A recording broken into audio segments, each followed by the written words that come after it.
Hello, everybody. Please welcome Marty to our podcast.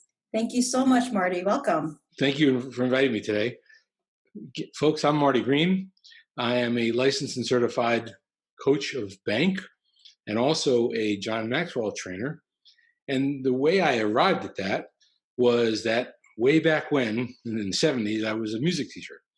And having to earn some extra money, as most teachers didn't realize that teachers would start out poor. So I started to make some extra money, and I was doing that through selling pianos.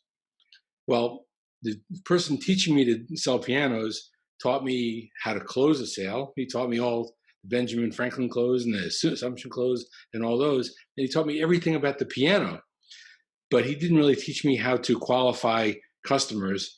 And so I fell flat on my face. And as a result of that, I really began to hate sales, if you can imagine that. But over the years, it doesn't matter what you do, whether you're coaching, training, persuading people to buy a cigar, you can't do it unless you can sell and make that connection. And I really didn't know how to do that. Now, I could do that in music. I could convince my kids to play Beethoven when what they really wanted to play was their favorite jazz song or their favorite rock song, but not necessarily sell a product or service. Well, fast forward years later, and I learned that unless you can sell, sales is the most important thing, that you have to learn how to do that. And the other part of it was, because of my personality, I was fond of persuading people to do things except to give me money. And so I needed to learn how to do that too. And I found through reading the correct books that that making money is really good for you, but it's also good for the other person because they get what you need. So the point of all this is that about 2.5 years ago, I was introduced to a methodology called Bank, which taught me how to be able to predict a customer's buying behavior in less than 90 seconds and be able to connect with what's in their heart so that I could reach them and talk their language when trying to sell them a product or a service.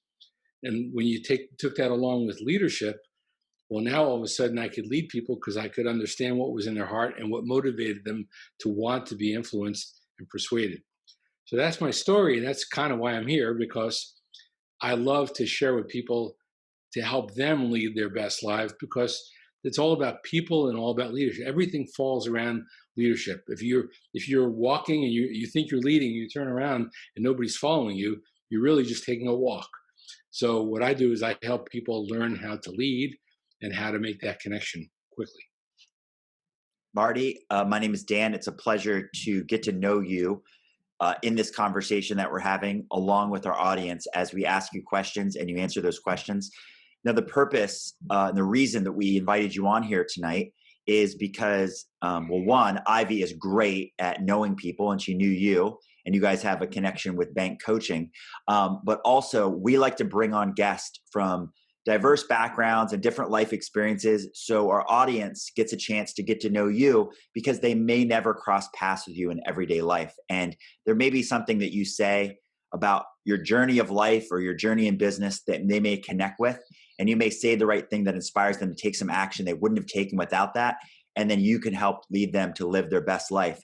Now, a couple things you already said that I connect with right away are, one, interestingly enough, just yesterday, I was having a conversation with my parents, and we were talking about a new organ that was purchased at our church. And they asked if the organist was still the same one who's been there for many years. And in fact, this organist was my music teacher all the way back to kindergarten. And he was the organist. And I was sitting in the upper level right next to him as he was playing the organ at church. And my grandfather-in-law, so my wife's grandfather, he's been the organist at a church. Not to say you're an organist, but you talk about piano and a music teacher. He's been an organist.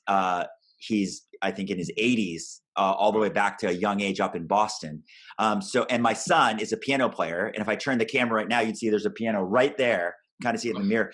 And for my son's 14th birthday coming up on December 7th, which is next Monday, I am buying him a keyboard, so like a mechanical or digital piano, because he wants to be able to have it in his room too, and be able to have some of those beats that go along with it, or be able to change what musical instrument you play with the piano. So a lot of things right off the bat that I'm like, I already like Marty. Oh, and the other thing I thought of was, so my favorite character in any movie is Marty McFly from Back to the Future. And in fact, we named our dog Marty McFox because he looks like a fox, and we thought that was a good play on words. So even though you're named after my dog, it's because I love the name Marty. So Marty, it's going to be great to get to know you tonight. Thank you, Dan. Those are great stories, and I feel connected with you already. That's awesome. I have to say I can relate with the music because I'm a classical trained pianist. Wow. And I was very, very fortunate to grow up playing on a Steinway grand piano most of my life. And my sister took that musical training to a professional level. Okay. She's a professional organist and singer, conductor, choirister. And then she's also a radio host on WETA Classical Radio. Okay. So we have this music connection. This is great. Wow. Well, if you want to see the piano I learned on, I'll tell you exactly where to go. Go to the Museum of American History, and as soon as you walk in the door on the right-hand side, the Wurlitzer keyboard I learned on is in that window. So why is that? Why did it get to go to such a prestigious place? I don't know that it was exactly mine. It's exactly the same keyboard. Yeah, that's really neat. Yeah, that's really neat. The one that's here, and I'll actually turn the camera so people can actually see it. The one that's here is my grandmother's piano, and we've had that in our family for over 100 years. Amazing! Wow. So yeah, we're very fortunate that I inherited that, or was passed down to me. So my parents had it for a long time, and then when they didn't want it anymore, need it, I was able to get it. And then my dad was really keen on saying, make sure one of your kids plays the piano. My son happened to be playing it since he's 6 and he's turning 14. So what a legacy. We love that kind of stuff. So one of the questions, you're a coach, Ivy and I are both coaches. One of the early coaching questions that we ask all of our clients, and I'm going to ask you this now. And the reason for this question, for the purpose that we ask it, is because we are curious to know if there's something that you once wished you had or would have pursued, but maybe you're like, it's too far out of reach, or I tried and it didn't work out. But if I was a genie and could grant you just one wish, what would be that wish? And I want to make a rule. You can't wish for more wishes, and you can't wish to become the genie because that's cheating the system. So what would be that wish I could grant you as a genie? It would be to go back to 1972 and change my major to radio and television. And for my father to have said, sure, son, if that would be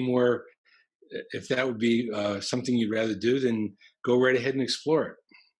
That's not what happened, by the way. I was a music major, and my parents saw me as a music teacher, and that was what I wanted to be until I got to Maryland and realized that they had a radio and television department. And my dad loved photography. We had an 8mm camera, and he had a good DSLR. They didn't have DSLRs then, but he was the one who took all the family pictures, and I took that on. I loved doing that. So when I saw there was something radio and television, now at the time there were only 3 television networks. So his response was, Marty, you're going to end up sweeping the floors of radio stations. Is that really what you want? Of course, by the time I graduated, it was only 1 year until ESPN was founded, and that kind of started the revolution of HBO and other things like that. So it probably wouldn't have turned out that way, and certainly not with a college degree. But that was the direction I would have loved to have taken. It would be interesting to know where that would have led. That segues really well into another question that I have, which you talked about traveling back in time. So like I said, I love Marty McFly from Back to the Future. If you could travel in a time machine and give advice to your younger self, so you wish your dad would have just said, son, go ahead and explore that. But what advice would you have given to your younger self if you could travel back and, in your now wisdom that you have now, offer advice that would have maybe changed the course of your life? The advice I would have given myself would have been, you deserve the best, and you deserve to not care so much about what other people think of you. What other people think of you is none of your business. Follow your path, and don't worry about what other people think of you. I really, really like that advice. And when you take that as your own, it really frees you to go pursue the things that you want and not care what other people think. And and it's empowering. So, what is a habit or belief that have shaped you to who you are today? Probably the most important one would be that I feel like I can learn from anyone, from a top level person all the way down to I wouldn't use the word down, all the way to a janitor. I feel like I can learn from everybody that I meet, even people I don't like. And that has served me very well, because I've learned even important things from people that I wouldn't necessarily think that I would have learned anything from. That's awesome. That just says you're open minded and willing to see how people show up and what you can take the best from them. Speaking of that, what person has made the most influence in your life? Probably John Maxwell, because John introduced me to a book called 15 Invaluable Laws of Change. And that book really did change my life, because the laws, they're books, it's a book I read over and over again, because those laws really govern how you are, but they also govern how you can grow yourself as a person. So and of course, John is the guru of leadership, and just following his life and where he started, and seeing how he's grown, but he's really invested in seeing other people grow as well, and he's helped me grow a tremendous amount. You kind of remind me of John Maxwell. I don't know if you've ever heard that before. Something in the No, cadence and the way you speak, it reminds me of him. I've seen him interviewed a bunch of times. And other than that book, think about this for a second. Imagine, for whatever reason, you were sentenced to life in prison, and the warden says to you before you go in to serve that life sentence, he says, you get to bring one book with you, and this is the only book you get to read the rest of your life. What's the book you bring to prison? 7 Habits of Highly Effective People. That was the one that started me on this path to growth, because it really talks about the very basics of life, right? Is to, first of all, to seek to understand first, and then to be understood, which has led to be more interested than interesting. And so it's helped me develop relationships that I never would have developed otherwise. And so I would use that book, because the 7th one is sharpen the saw, right? So you go from the first one, which is the basic, to sharpen the saw, which is start over again. So whenever you think you've grown enough, you have to be open enough to realize you're not at the end, you're only at the beginning of another cycle. Ooh, there's a lot of wisdom in that book. I like that book. So, if you could have a superpower, what would that superpower be? I think to see in people's heart, not to see what's in their mind, but to see what's in their heart, because that's really the key to what makes people do what they do and make decisions, and also what makes it's where their love is, right? So I think that would be the superpower I'd want, is to be able to see into people's heart. And I totally agree, because as you know, doing sales training and helping people with leadership, that people make decisions for emotional reasons, right? And then when somebody says, why'd you do that? Then they have to justify it with logic. So they come up with some logical reason. But when what led them to that decision was something in their heart. They felt it, right? They were feeling, that feels right to me. And only when somebody says, but why? Then they have to think, ooh. So most people aren't driven by the logic, they're driven by the emotion. So that would be a great superpower to have. Yeah. In teaching people leadership or teaching them sales, do you ever hear bad advice and you're like, ooh, I don't agree with that. Maybe you should avoid that and do this instead? Yes. The stupidest thing I've ever heard is go for no. Get as many no's as you can, because they'll eventually lead to a yes. That's the stupidest advice I've ever heard, because I never had a no put more money in my pocket. Only yeses have put money in my pocket. That is very good advice. What is one of your biggest failures, and what did you learn from it, and how did you overcome it? Wow. Well, I'm going to turn that around a little bit, because I don't like to talk about. I'd like to talk about probably my biggest success, and that was back when I was living in New Jersey, and there was a threat there was a ruling in New Jersey called the Mount Laurel decision. And that decision forced every town in New Jersey to set a certain area aside for affordable housing. And the people who lived in our town on the other side of our town, were faced with a very high density development. They had 3 acres, but these people were going to build like 500 homes per acre. So they didn't like that. And so they all got into the city council and decided that the people on the side of town where we lived, that all the affordable housing was going to go on our side of town, right? And they were going to build high density housing. And to do that, they were actually going to use eminent domain and take people's homes away. Well, we only learned about this 6 weeks before the final decision from a woman whose home was going to be taken, and she put a letter in everybody's mailbox. Well, we formed a group, a small group, to try to fight this. And I hated this idea because it was going to ruin the whole town. And I met with, and I was of one political party. All of the mayors in the council were all the other party, right? So I first met with one of the council people to find out what was motivating this. And I persuaded him that was a bad idea. Maybe there was another way. Well, ultimately, we formed this whole group, and we only had 6 weeks to change their minds. And so I was mowing the lawn, I was raking the leaves one day, and I actually came up with a vision of how they could solve this problem, to put the affordable housing in a certain part of town that wouldn't affect anybody. And we marshaled all the resources, and we brought people to the city council meeting. The room could hold about 30 people.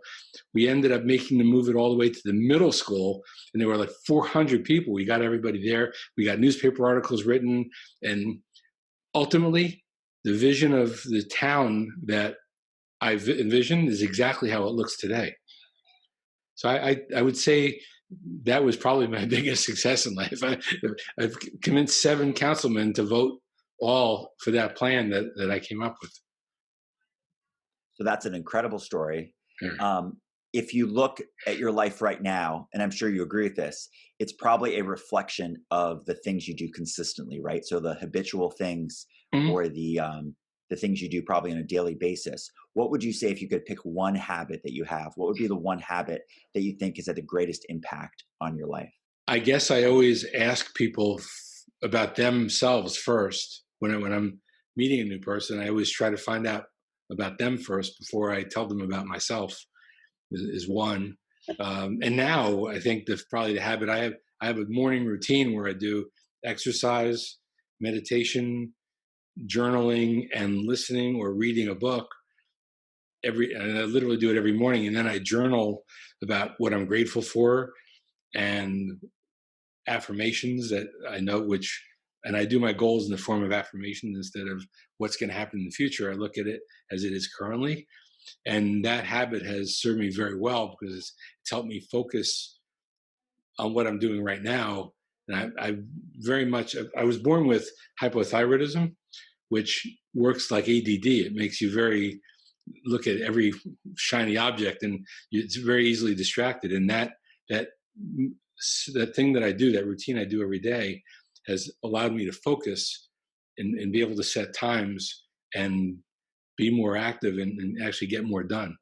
So those are 2 things, one from a people point of view and 2 from a personal method of operation. Yeah. By the way, I would like to add to the other story about my biggest success, which is that I have 2 children who live in your area, by the way. The one lives in DC, the other in Arlington, Virginia, and they're both really well adjusted and both great kids. So I think probably that's even a bigger success than the other story. That from a personal point of view, I have having 2 great kids and a wife who loves me, and that the relationships are obviously more important than a single thing that I accomplished. But they're both have their place. That's beautiful, and what an accomplishment. But also, I really like that you have established a morning routine, because it's something I've had for a long time, and I can say it's made me very successful, or say very disciplined and consistent in showing up every day.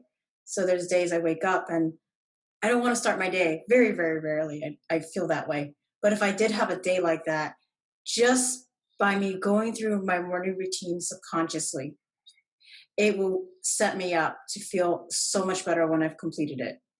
So, and that was just one of the biggest shifts I had to make during this pandemic.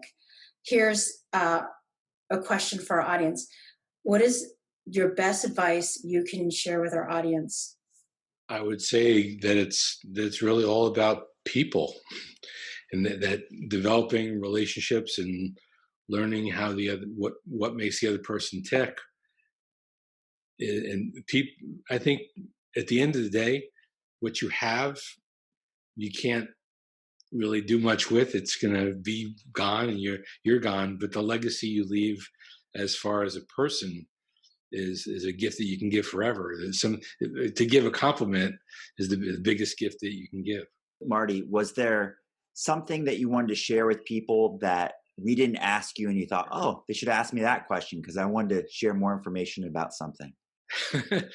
Well, when you ask me what's the biggest failure in your life, I wish you'd ask me what was the biggest success in your life.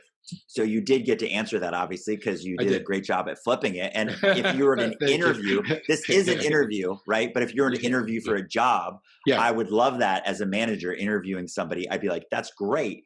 He doesn't like to focus on failures, likes to focus on successes. So other than the way you flipped that question, which I give you credit for, was there anything else you're like, oh, I'd love to share more about this area of my life? Yes. Yeah, I would. And that is that, when I used to be a music teacher, and then I went into the field of project management. And my boss asked me, how does the music teacher fit into what we're doing in project management? And I shared with them that being a music teacher is being a project manager. Imagine having a fourth grader who's never played an instrument before. They can't read music. They can't blow the horn. They can't do any of those things. And then here you are on December 17th, and you have to do a concert. Now multiply that by 100. That's a project, right? And so the point of that is that I didn't like the life I was living as a teacher for many reasons. One, it was a big financial struggle. So I had to reinvent myself. The point is that you can reinvent yourself. You have to, if you have the mindset, and if you have the right mindset, the right tool set, and the right skill set, you can be anything you want to be. You can have whatever you want to have. I agree with you wholeheartedly. That is, our minds are flexible, and we do have the choice to choose how we want to feel, how we want to show up, and what we want in life. And it's based on what we focus on. Marty, if the people listening today want to connect with you, what's the best way for them to send you a message or find a website? Okay. So my email is martin@engage4success, the number 4, success.com. It's Marty Greene, Greene. The first 2 E's, the green is for go for success, and the extra E is the empathy to care whether you do or not. I like that. Thank you so much for your time. It was a pleasure, Marty. Thank you. Thank you so much again for inviting me. Your questions were fantastic, and that was a lot of fun.